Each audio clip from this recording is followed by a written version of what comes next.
అజ్ఞానాన్ని క్షమించండి. మీకోసం విరహంతో తపిస్తున్న ఈ కామవల్లిని కరుణించండి. కామవల్లి, నీ తపస్సుకు మెచ్చాను.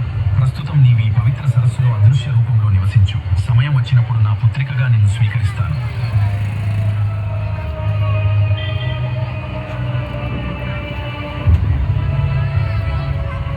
దేవి, ఈ సృష్టిలో చెడును అంతం చేయడానికి నేను రుద్రభూమిలో శివతాండవం చేస్తూ ఉగ్రభూతాలను అదుపులో ఉంచుతాను.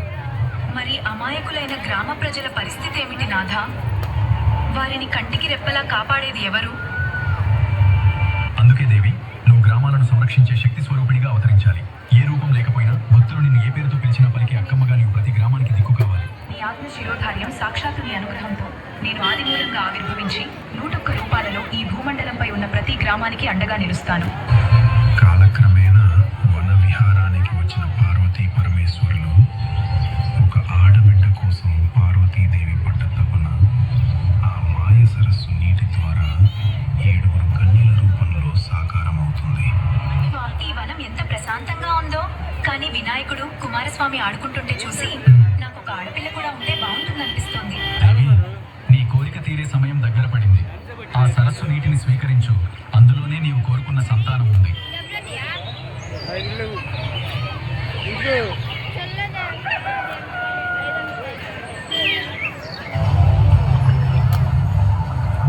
ఒకరికి బదులు 7 బిడ్డలా? వీరు నా గర్భం నుండి పుట్టిన వారేనా? అవును మాత. ఈ కారడవిలో నా బిడ్డలు ఒంటరిగా ఎలా ఉంటారు? వారికి తోడుగా రక్షణగా ఒక వీరుడు ఉండాలి కదా. చింతించకు దేవి, వారికి తోడుగా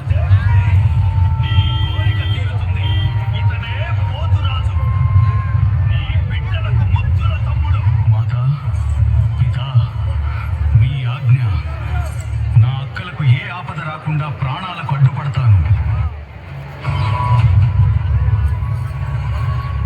మా రక్షకుడివై వచ్చావా? గ్రామ పొలిమేరల్లో రక్షకుడుగా నిలిచిన పోతురాజు తన అక్కల జోలికి వచ్చే దుష్ట శక్తులను, రోగాలను తన ఈరకోల దెబ్బతో పారద్రోలి అభయమిస్తాడు. ఈ గ్రామంపై నేడు మా అధికారం చెల్లుతుంది. ఎవరూ మమ్మల్ని ఆపలేరు.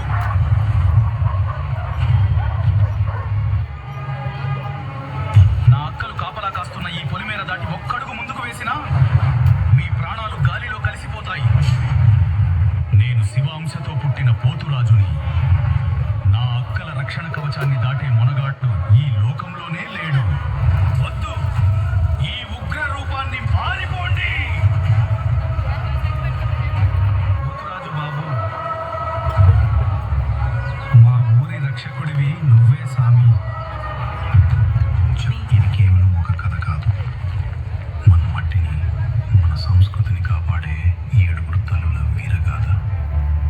శ్రీరాముని ప్రతిశాపంతో కామవల్లిగా మొదలై పార్వతీ పరమేశ్వరుల దివ్యత్వంతో 7 కన్యలుగా రూపాంతరం చెంది నేడు ప్రతి ఊరి పొలిమేరలో శక్తి స్వరూపిణులుగా వెలిశారు ఆ గ్రామ దేవతలు. పెరవాణి, శివవాణి, కొండవాణి, ముద్దరాలు, జక్కులమ్మ, కామవల్లి, శర్వాణి. యుగాలు మారిన ఆ 7 అక్కల చల్లని దీవెనలే మన గ్రామాలకు రక్ష.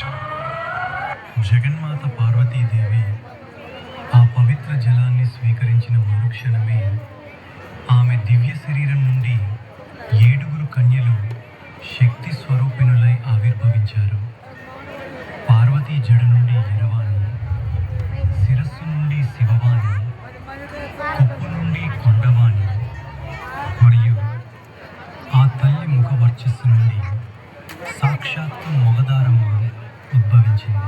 వక్షస్థలం నుండి జక్కులమ్మ, కనుపాపల నుండి కామవల్లి మరియు తన ఆత్మశక్తి నుండి శర్వాణి ఉద్భవించారు. వీరే లోకాన్ని రక్షించే 7 గ్రామ దేవతలు. ఒక్క రూపం 7గా మారింది. ఆ 7 అక్కల నుండి 101 శక్తి స్వరూపాలు జన్మించాయి. ఒక్కొక్క తల్లి ఒక్కొక్క గ్రామానికి రక్షగా, ఒక్కొక్క గడపకు దీవెనగా నిలిచింది.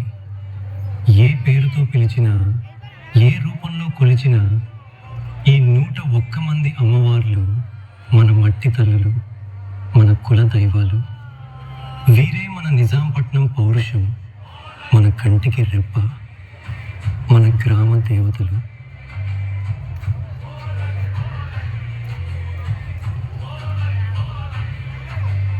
అది నిజాంపట్నం రేవు. సముద్రాన్ని నమ్ముకున్న మత్స్యకారుల బతుకది ఆ రోజు.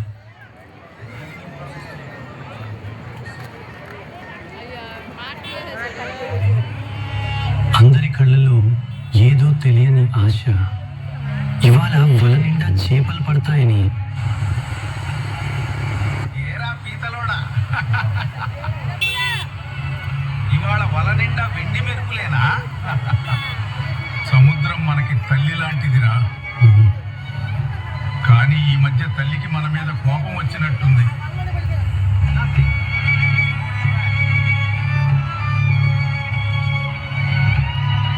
ఏం పర్లేదు వీరయ్య, రేవుకెళ్ళేలోపు ఏదో ఒక అద్భుతం జరగకపోదు. ఆ సముద్రమ్మ మనల్ని అన్యాయం చేయదురా. అద్భుతం జరగకపోదు, సముద్రమ్మ అన్యాయం చేయదు. గంటలు గడుస్తున్నాయి, కానీ ఒక్క చేప కూడా వలలో పడలేదు.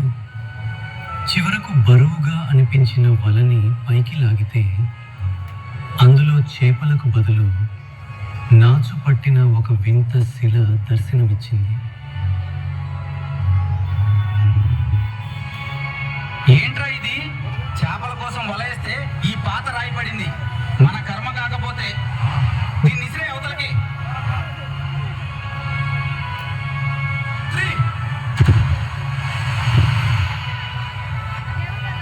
ఈరోజు ఎలాగైనా చేపలు పట్టాలరా బాబాయ్.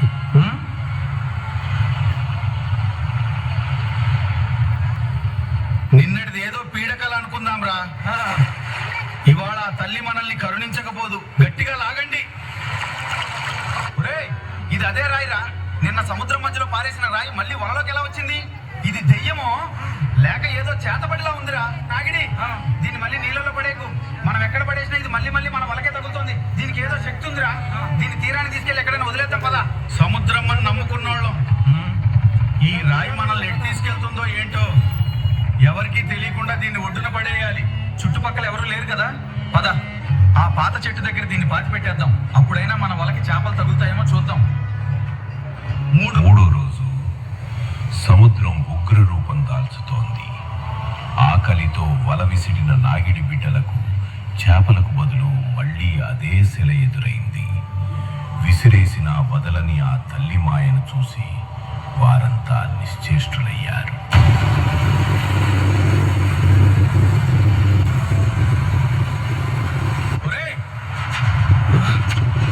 రాయేదిరా, నిన్న కదా ఇక్కడే పాతి పెట్టి ఇసుక కప్పేశాం. ఎక్కడికి పోయిందిరా అది? నేను నిజాంపట్నాన్ని కాపాడలేని వచ్చానురా. నన్ను ఇసుకలో పాతి పెడితే దాగిపోతానా?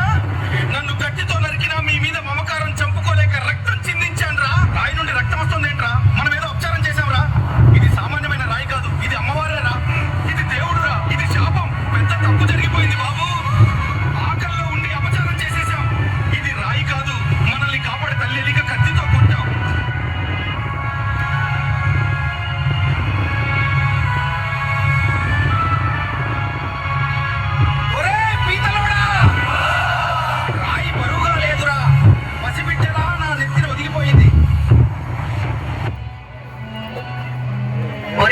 నా బిడ్డలారా, ఆకలి కేకలు విని మీ కష్టాలు తీర్చడానికి సముద్రపు గర్భం చీల్చుకొని కదిలి వచ్చానురా. కత్తితో కొట్టినా కాచుకున్నాను, రక్తం చిందించైనా మిమ్మల్ని రక్షించుకోవాలని చూశాను. నేను తల్లిని వచ్చానురా.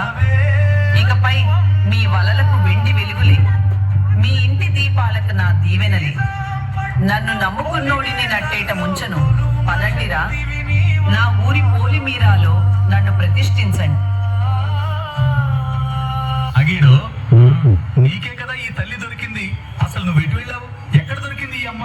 అయ్యా, నేను మొగానే దారి నుండి వెళ్తుండగా ఆ పాయలోనే ఈ అమ్మ దొరికింది. మొగానే దారిలో దొరికింది కాబట్టి ఈ తల్లి పేరు మొగదారమ్మ. ఇకపై మనల్ని కాపాడే దేవత ఈ మొగదారమ్మ తల్లి. ఆ క్షణాన ఆ తల్లి ఒక మహిళపైకి పూనకంతో వచ్చి తన రాకను చాటి చెప్పింది. నేను మొగదారమ్మ తల్లిని. మీ గ్రామం సుభిక్షంగా ఉండాలనే వచ్చాను. ఇకపై ఏ దుష్ట శక్తులు ఈ ఊరి దరిచేరవు. తీరాన ఒక పక్కన భక్తి, మరో పక్కన ఆందోళన. తమను ఆదుకున్న ఆ తల్లి మొగదారమ్మకు ఒక ఆలయాన్ని ఎలా నిర్మించాలో తెలియక ఆ గ్రామ ప్రజలంతా తీవ్రమైన చింతలో మునిగిపోయారు. కన్నీళ్లతో ఆ తల్లిని వేడుకున్నారు. తల్లి, మా శక్తి చాలడం లేదు, నీకు ఒక గూడు ఎలా కట్టాలో మార్గం చూపవా ఏమంటారు. అప్పుడు ఆకాశం నుండి ఆ తల్లి అభయం వినిపించింది. నా బిడ్డలారా, చింతించకండి. నా ఆలయ నిర్మాణం గురించి మీరు ఆందోళన చెందవద్దు, నేనే మార్గం చూపుతాను అంటూ ఆకాశవాణి వినిపించి జల గుండెల్లో నన్ను నింపింది. ఆ రాత్రి నిజాంపట్నం అంతా గాఢ నిద్రలో ఉన్న వేళ ఒక అద్భుతం జరిగింది. అమ్మవారి ప్రతిరూపాలైన 7 అక్క దేవతలు ఆ తీరాన ప్రత్యక్షమయ్యారు. మానవాతీతమైన వేగంతో, దైవిక శక్తులతో ఒక్క రాత్రిలోనే ఆ తల్లి ఆలయాన్ని నిర్మిస్తూ వెళ్ళారు. శిలలు పేర్చబడ్డాయి, శిల్పాలు ప్రాణం పోసుకున్నాయి, ఆలయం రూపుదిద్దుకుంది. కానీ తెల్లవారుజామున సూర్యుడు ఉదయించక ముందే హఠాత్తుగా ఆ కోడి కూత వినిపించింది. ఆ సంకేతాన్ని అందుకున్న అక్క దేవతలు పనిని అక్కడితోనే ఆపి అంతర్ధానమయ్యారు. తెల్లవారి చూసిన గ్రామ ప్రజలకు ఆ అద్భుత కట్టడం చూసి కళ్ళు చెమ్మగిల్లాయి. అది కేవలం ఆలయం కాదు, సాక్షాత్తు దేవతలు నిర్మించిన దైవం. మొగదారమ్మ తల్లి ఆలయ నిర్మాణం అద్భుతంగా పూర్తయింది. ఇంతటి మహిమగల తల్లికి మనం ప్రతి ఏటా ఘనంగా సంబరాలు జరుపుకోవాలి. సంబరాలు ఎప్పుడు జరపాలో తెలుసుకోవడానికి ఒక వేద పండితుడిని పిలిపించి ఏడాదిలో ఒక మంచి రోజును చూడమని కోరారు గ్రామ పెద్దలు. ప్రతి ఏటా వచ్చే వైశాఖ శుద్ధ పౌర్ణమి రోజున అమ్మవారి సంబరాలు జరపండి. ఆ పౌర్ణమి గడియల్లో అమ్మవారి ఉత్సవంగా ఊరంతా తిరుగుతూ అందరినీ ఆశీర్వదిస్తుంది. అలా బ్రాహ్మణుడు చెప్పిన ముహూర్తం ప్రకారం 5 రోజుల పాటు అత్యంత వైభవంగా తిరునాళ్లు నిర్వహించాలని నిజాంపట్నం ప్రజలు నిర్ణయించుకున్నారు. ఆ తిరునాళ్లలో మొదటి ఘట్టం మొదలైంది. ఆ తల్లి కొలువుదీరిన ఆలయాన్ని శుద్ధి చేసే బాధ్యతను చాకలి వంశీయులు భుజానికెత్తుకున్నారు. పసుపు కలిపిన పవిత్ర జలాలను బిందెలతో తెచ్చి ఆ తల్లి గుడిని, ప్రాంగణాన్ని పసుపు నీళ్లతో అభిషేకిస్తూ ఆలయం మొత్తాన్ని దైవిక కాంతితో శుద్ధి చేశారు. ఆ తర్వాత నిజాంపట్నం ఊరి ఆడపడుచులంతా ఒక్కటై తరలివచ్చారు. పసుపు కుంకుమల పళ్ళాలను చేతబూని భక్తి పారవస్యంతో ఆ మొగదారమ్మ తల్లిని శుద్ధి చేసి ముత్తైదువులా అలంకరించారు. ప్రతి ఆడబిడ్డ కళ్ళలో అమ్మవారిపై ఉన్న అచంచలమైన నమ్మకం ఊరంతా వ్యాపించిన పసుపు వర్ణం వెరసి మొదటి రోజు సంబరాలు అత్యంత వైభవంగా ముగిశాయి. అమ్మ దీవెనలతో నిజాంపట్నం పులకించిపోయింది. జాతరలో 2వ రోజు భక్తికి జలహారతి ఇచ్చే అద్భుత ఘట్టం. కుమ్మరి వంశీయుల ఇంటి నుండి పవిత్రమైన జలవిందులతో మొదలైన ఈ వేడుక గ్రామమంతటా ఆధ్యాత్మిక చైతన్యాన్ని నింపింది. అమ్మవారి నామస్మరణతో నిజాంపట్నం వీధులన్నీ మారుమోగుతుండగా గ్రామ ప్రజలందరూ ఆనందంతో జలక్రీడలాడుతూ ఆ పవిత్ర జలాన్ని తలలపై చల్లుకుంటూ ఊరంతటిని శుద్ధి చేశారు. భక్తి మరియు ప్రకృతి కలిసిన ఈ అపురూప వేడుక మధ్యాహ్నం సమయానికి ముగియగా ఆ తల్లి దీవెనలు ప్రతి ఇంటిని తాకాయి. సూర్యుడు అస్తమించాడు. నిజాంపట్నం దీపకాంతులతో వెలిగిపోతోంది. ఇప్పుడు గౌడ వంశీయుల ఆధ్వర్యంలో పసుపు బండ్ల వైభవం మొదలవుతోంది. తల్లి గూడమ్మ రూపంలో గౌడ వంశీయుల చేతుల మీదుగా అమ్మవారు ఊరేగుతోంది. నిజాంపట్నం వీధులు పరవశిస్తున్నాయి. ఆధ్యాత్మిక చైతన్యానికి ప్రతీకగా ఆ ఊరి ఆడపడుచులంతా ఏకమై మంగళకరమైన పసుపు బళ్ళతో కలిసి కదిలారు. వెలుగులీనుతున్న దీపాలను చేతబూని మొగధరమ తల్లిని ఆ పసుపు పళ్ళాల నీరాజనాల మధ్య అత్యంత వైభవంగా గుడికి తీసుకువచ్చారు. డప్పుల మోతలు, భక్తి పారవశ్యంతో నిండిన జయ జయధ్వానాల మధ్య పవిత్రమైన 2వ రోజు వేడుకలు ఘనంగా ముగిశాయి. జాతరలో ముచ్చటగా 3వ ఘట్టం. పూర్వం అమ్మవారు ఏ నాగిడి వంశీయుల వలలోనైతే చిక్కిందో ఆ కుటుంబ సభ్యులంతా కలిసి అత్యంత వైభవంగా సిరిమానును సిద్ధం చేశారు. మేళతాళాలు, డప్పు వాయిద్యాల హోరులో ఆనంద పరవశంతో నాగిడి వంశస్థులు సిరిమానోత్సవాన్ని అమ్మవారి గుడి వద్దకు తీసుకువచ్చారు. అనంతరం సాయం సంధ్య వేళ అమ్మవారు తన పుట్టినిల్లైన మురిడేడు గ్రామానికి ప్రయాణమయ్యారు. అక్కడ నాయుడు మరియు యాదవ కుటుంబీకులు భక్తి శ్రద్ధలతో తల్లికి స్వాగతం పలికారు. పచ్చని పొలాల మధ్య అమ్మవారిని ఉంచి పసిడి కాంతులేని బంగారు చీరతో పసుపు కుంకుమ గాజులతో దివ్యంగా అలంకరించారు. మురిడేడు గ్రామం నుండి మొదలైన ఈ రంగరంగ వైభవ ఊరేగింపు రాత్రంతా సాగి తెల్లవారేసరికి నిజాంపట్నం గ్రామ పొలిమేరలకు చేరుకుంది. నిజాంపట్నం జాతరలో 4వ రోజు పౌర్ణమి గడియల్లో నిజాంపట్నం వీధులన్నీ అమ్మవారి నామస్మరణతో పులకించిపోయాయి. మోపిదేవి వీర్రాఘవయ్య, నాగులమ్మల పుత్రులైన శ్రీ మోపిదేవి వెంకటరమణారావు గారు మరియు శ్రీ వెంకట హరినాథ్ బాబు గారు తమ నివాసం నుండి అమ్మవారికి పట్టు వస్త్రాలు, బంగారు ఆభరణాలు, గాజులు మరియు పసుపు కుంకుమలను మేళతాళాలతో అత్యంత వైభవంగా తీసుకువచ్చారు. కుటుంబ సభ్యులందరూ కలిసి హోరీగా ఊరేగింపుగా వచ్చి ఆ తల్లికి భక్తితో కానుకలను సమర్పించారు.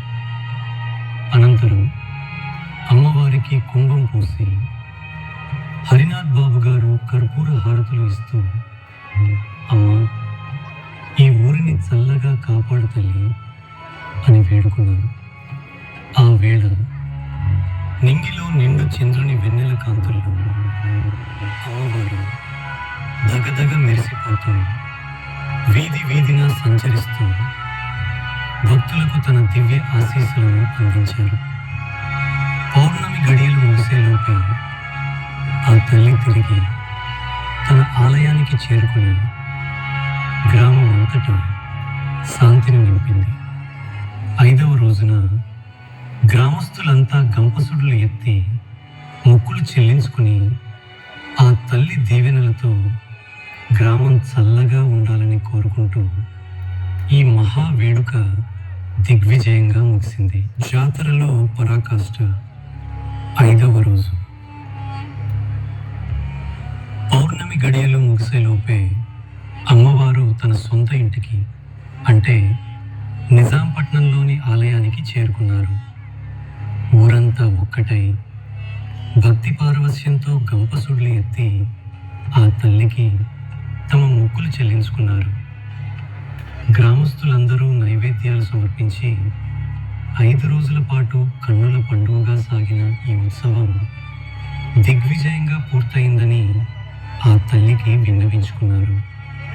అమ్మవారి కృపాకటాక్షాలతో, ఆ చల్లని తల్లి దీవెనలతో గ్రామంలో ప్రతి ఒక్కరూ ఆయురారోగ్యాలతో సుఖ సంతోషాలతో ఉంటారని నిజాంపట్నం ప్రజల ప్రగాఢ విశ్వాసం.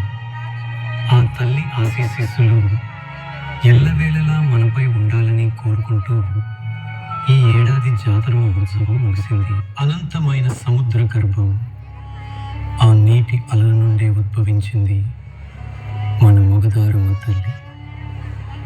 ఒకనాడు పడవలో వచ్చిన అపారమైన సంపదకు సాక్ష్యంగా మత్స్యకారుల ఇంట సిరులు కురిపిస్తూ జలరాశి నుండి వెలసిన శక్తి స్వరూపిణి ఈమె. నిజాం రాజుల పరిపాలనలో రాజవైభవాన్ని చూసిన ఈ నేల తన గర్భంలో ఎన్నో రహస్యాలను దాచుకుంది. నాంచారమ్మ తల్లి గుడి చెంత లభించిన ఆ పురాతన శిలా విగ్రహమే మన చారిత్రక వారసత్వానికి, ఆనాటి విష్ణు ఆలయ వైభవానికి సజీవ సాక్ష్యం. ప్రకృతి ప్రకోపించిన, తుఫానులు విరుచుకుపడిన, చుట్టుపక్కల గ్రామాలు అతలాకుతలమైన, నిజాంపట్నం క్షేమంగా ఉందంటే అది ఆ తల్లి అభయహస్తమే. విపత్తుల నుండి గ్రామాన్ని కాపాడే దివ్య రక్షణ కవచం మన మొగదారమ్మ తల్లి. త్రేతాయుగంలో శ్రీరాముని శాపవిముక్తి కోసం లక్ష్మీదేవి జలగర్భంలో చేసిన తపస్సు, ఆ తపస్సులను నేటి మన ఇలగల్పు. లక్ష్మీ పార్వతుల సంగమంగా అగ్ని తేజస్సుతో ఉద్భవించిన ఈ చల్లని తల్లి కథ యుగ యుగాల ఆధ్యాత్మిక ప్రయాణం. పార్వతీదేవి శక్తి, లక్ష్మీదేవి సంపద, ఈ రెండింటి కలయికే మన మొగదారమ్మ. పురాతన ఆలయ చెంత కొలువై సిరి సంపదలను అందిస్తూ ఈ నిజాంపట్నం ప్రజల గుండెల్లో చిరస్థాయిగా నిలిచిపోయిన మన మూలశక్తికి ఇవే మా ప్రణామములు.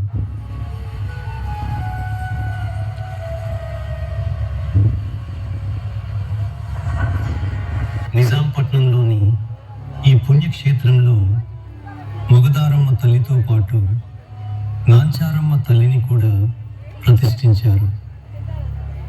చారిత్రక ఆధారాల ప్రకారం పూర్వం ఇక్కడ ఒక ప్రాచీన విష్ణుమూర్తి లేదా కృష్ణ ఆలయం ఉండేదని తెలుస్తోంది. ఆ గుడి పక్కనే లభించిన ఒక చిన్న శిలా విగ్రహాన్ని తీసుకువచ్చి నాంచారమ్మ తల్లి చెంతనే భద్రపరిచారు. ఈ ఆలయ పునర్నిర్మాణం మరియు అభివృద్ధిలో మోపిదేవి సోదరుల పాత్ర ఎంతో ఉందన్నది స్థానికుల నమ్మకం. శిథిలావస్థకు చేరుకున్న ఈ ఆలయాన్ని మోపిదేవి వెంకటరమణరావు గారు మరియు మోపిదేవి హరినాథ్ బాబు గారు తమ సొంత ఆధ్వర్యంలో పునర్నిర్మించారు. ప్రతి ఏటా ఇక్కడ జరిగే సంబరాలను, ఉత్సవాలను ఈ అన్నదమ్ములే స్వయంగా దగ్గరుండి రంగరంగ వైభవంగా జరిపిస్తున్నారు. ఆ తల్లి దీవెనలతో గ్రామానికి ఎటువంటి విపత్తులు రాకుండా రక్షణ లభిస్తుందని భక్తులు బలంగా విశ్వసిస్తారు. విజయవాడలోని ప్రఖ్యాత లయోలా కళాశాల నుండి డిగ్రీ పట్టా అందుకున్న ఒక సామాన్య విద్యార్థి తన భవిష్యత్తును ప్రజాసేవకే అంకితం చేయాలని నిర్ణయించుకోవడంతో ఈ అద్భుత ప్రస్థానం మొదలైంది. 1987వ సంవత్సరంలో నిజాంపట్నం ఎంపీపీగా బాధ్యతలు చేపట్టి తన రాజకీయ ప్రస్థానంలో తొలి విజయకేతనాన్ని ఎగురవేశారు. ప్రజల అచంచల విశ్వాసంతో 1999లో తొలిసారిగా శాసనసభలో అడుగుపెట్టిన ఆయన తన నాయకత్వ పటిమతో 2004లో రెండోసారి కూడా ఎమ్మెల్యేగా గెలుపొందారు. ఆయన పరిపాలనా దక్షతను గుర్తిస్తూ 2007లో రాష్ట్ర మంత్రిగా బాధ్యతలు వహించారు. అనంతరం 2009లో మరోసారి ఎమ్మెల్యేగా గెలిచి రెండోసారి కూడా మంత్రిగా సేవలందించి అభివృద్ధి పదంలో తనదైన ముద్ర వేశారు. రాష్ట్ర స్థాయి నుండి దేశ రాజధాని వరకు సాగిన ఆయన ప్రయాణం అక్కడితో ఆగలేదు. శాసన మండలి సభ్యుడిగా బాధ్యతలు నిర్వహించి నేడు దేశ అత్యున్నత సభ అయిన రాజ్యసభలో సభ్యుడిగా తన విజయ ప్రస్థానాన్ని కొనసాగిస్తున్నారు. క్షేత్రస్థాయి నుండి పార్లమెంట్ వరకు సాగిన ఈ ప్రయాణం ఒక సామాన్యుడి అసాధారణ విజయానికి సజీవ సాక్ష్యంగా నిలిచింది.